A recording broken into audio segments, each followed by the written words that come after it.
storyteller has come a long way to be here. She's an amazing storyteller. She's an award-winning storyteller. But she has a great story for us tonight. Please welcome Muteeat Lawal. Wow, this is great. It was a Sunday in October. October 13, 2013 to be exact. And I was excited. I was excited because I was going to have a full day with film and filmmakers. I love cinema. But I had grown to fall in love with cinema because of something that happened. My husband of 35 years had died suddenly. And when he died, I died. And I carried that grief. This particular Sunday was 7.5 years into carrying that grief.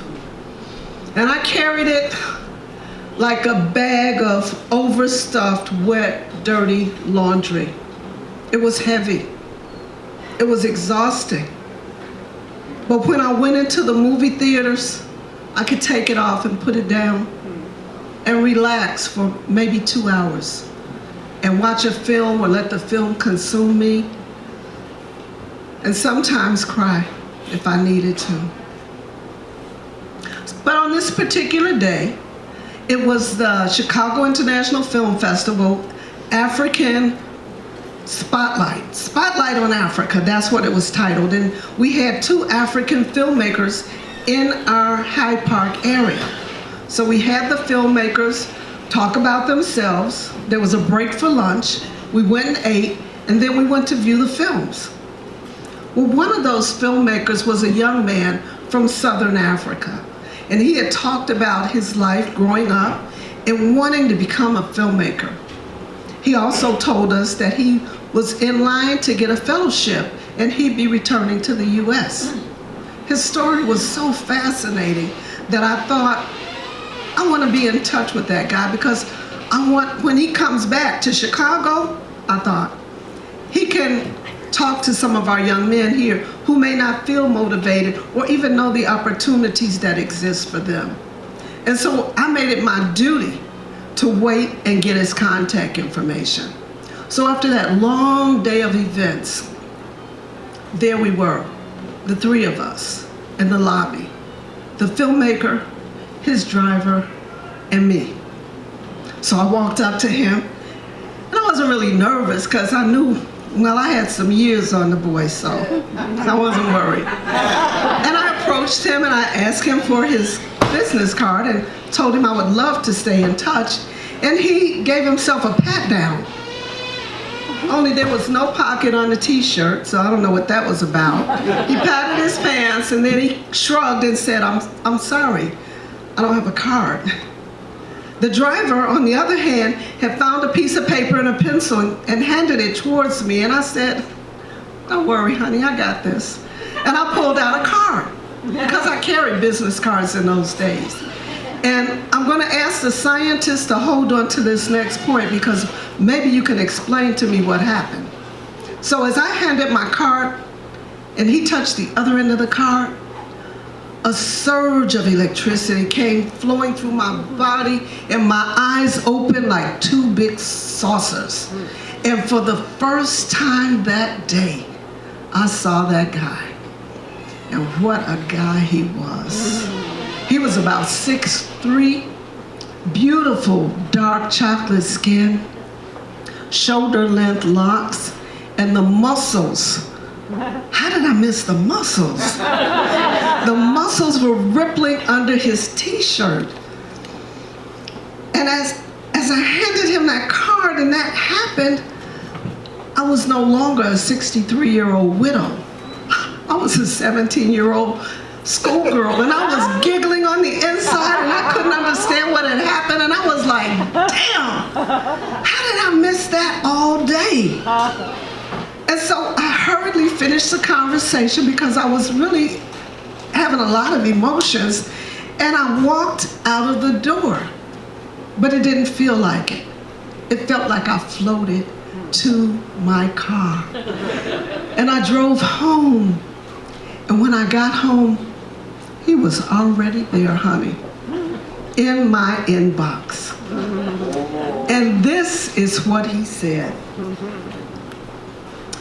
Dear Muteeat, I just want to thank you for coming to both the discussion with the African filmmakers and to the screening of my film. Thank you also for your comments. Hopefully, you will be part of my audience again when I bring my next film to Chicago. King regards. Wait a minute, was he a king? Well, maybe his daddy was a king. So of course I wrote him right back. He cleared it up. He said it was probably due to the British upbringing. He was not royal in any way. But that started our conversation. Initially, I knew because during the course of the day, questions had been sent to him and answers had been received to the audience. So when he talked about his birth, I looked at him and I thought, well, damn, he was born the year I graduated high school.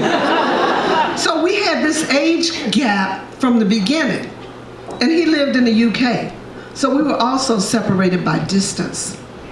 But that did not stop us from getting into a creeping situation. He was married with 3 children. And as I said, I was a widow. And I had been covered in grief for so long.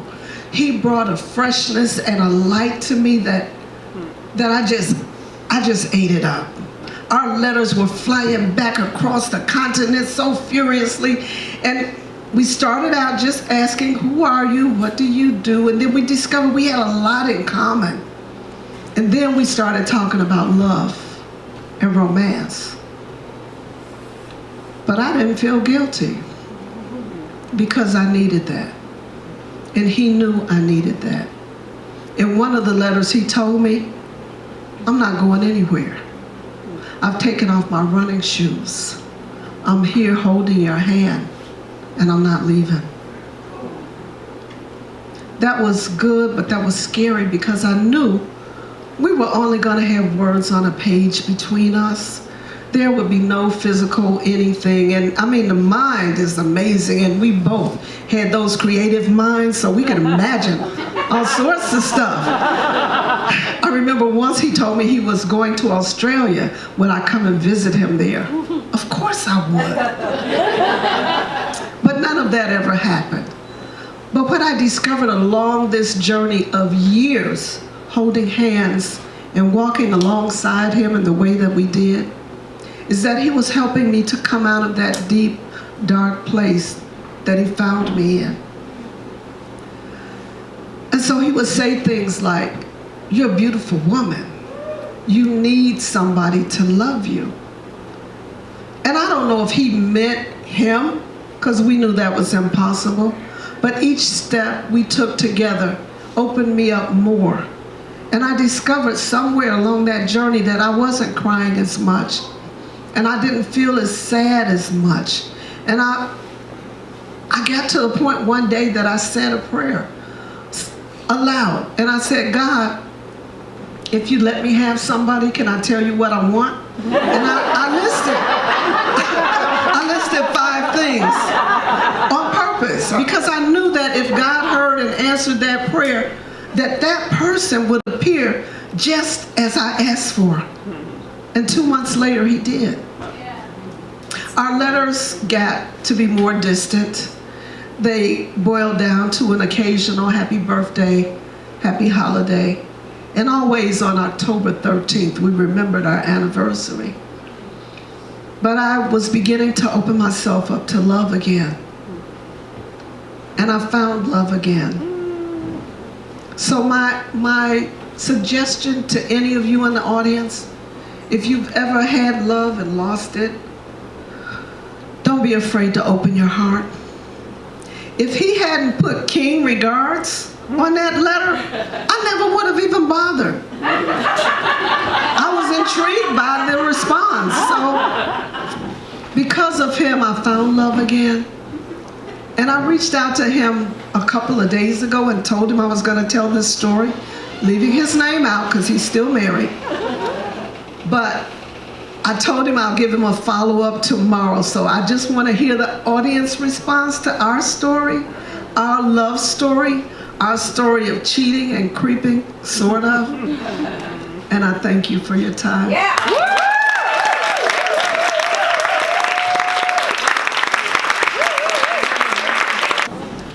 All right, well, that was a great story, and I had no less than 3 songs that I was prepared to do, but the third song I think is perfect, so.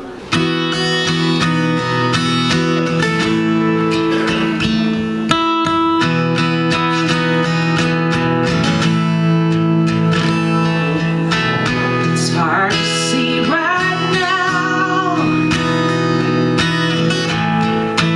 Maybe you can't admit it's time to let it go. Baby, you're too deep in. Time will tell you what is true. Heaven has a plan for you. You already own it. So don't give up now. Never stop hoping. Don't shut it down. Leave your heart open. You never know when it could be coming. Before you know it, you could be blindsided by love.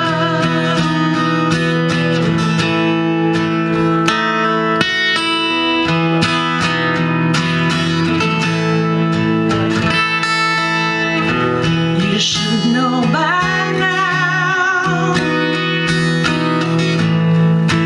There ain't no way around it. There's only one way out. You'll know it when you found it. After all that you've been through, I can't tell you what to do. You already know it. So don't give up now. Never stop hoping. Don't shut it down. Leave your heart open. You never know when it could be coming. Before you know it, you could be blindsided by love.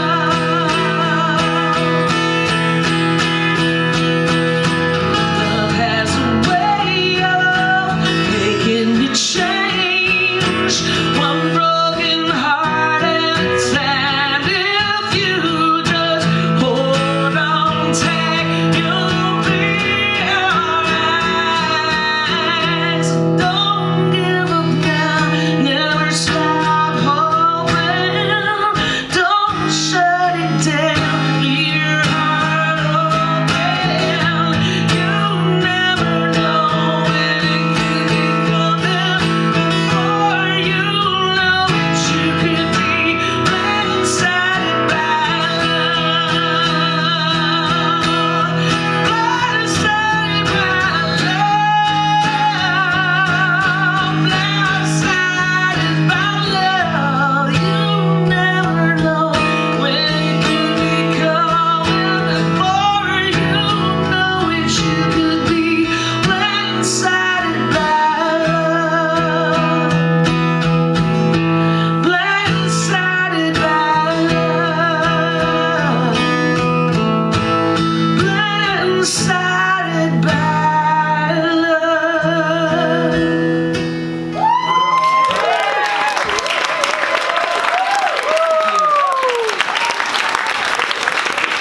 I wrote that song with Kristen Hall. It's on my Road to Bliss album.